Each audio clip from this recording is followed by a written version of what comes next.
Are you enjoying the fun fair? Are you looking forward to Shazam? You know what? I was not expecting this at all. I was coming here, I read that it was a fun fair. I brought my little niece along with me, and we're having a great time, eating candy floss, popcorn. She's been down the Helter Skelter. I didn't go for it, but I let her do it. And of course, tonight we're celebrating another fantastic superhero film. I'm curious what you think it is about superheroes that captures the imagination of both little kids and big kids alike. It's one of those things that we always dream about, having a superpower. You ask that question, you know, do I want to fly? Do I want to be invisible? It's one of those things as a kid we all dream about. And I remember I used to draw pictures of where I would live, and I would have this super house, you know, that I could kind of hide places and pop out and not see people.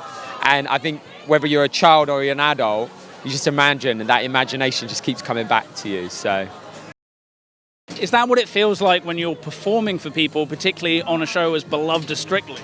Yeah, it is. You know what? Because we get to be different characters all the time. So, and then, you know, it's great because sometimes from kids you hear to them that like you're their superhero in a way, and they wish that they had that ability to dance or different things like that. So it's fantastic. And every now and again on Strictly we do get lucky that they allow us to dress up.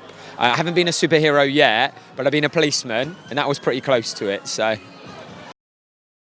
The show inspires a lot of young people. If people are looking to take their first steps at any age, what advice would you have for them? You know, I'd say just find a dance school. You don't even need that. Nowadays, just put on some music, start dancing. You want people to see it, video it. If you don't, just do it at home and have fun enjoying it. I guess just on the subject of the show, obviously, you know, it's a huge franchise and people absolutely love it. I'm curious, though, if being a part of that on such a public platform brings pressure, and perhaps more pressure than you would normally expect to experience as a dance performer, because it's not just about the show, it's about what's going on outside of the show, and you're a celebrity now rather than just a performer.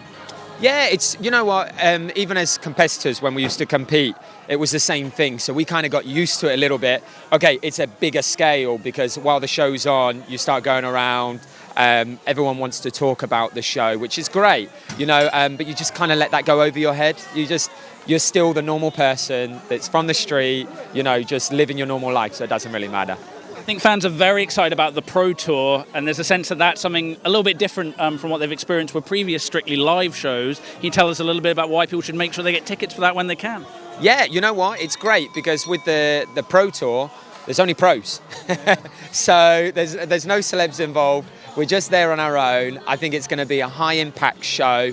We're in theatres rather than... Wow, it's my niece going for it. Yeah, we're in the theatres rather than in arenas, which can make it a little bit more intimate as well. So it's going to be nice.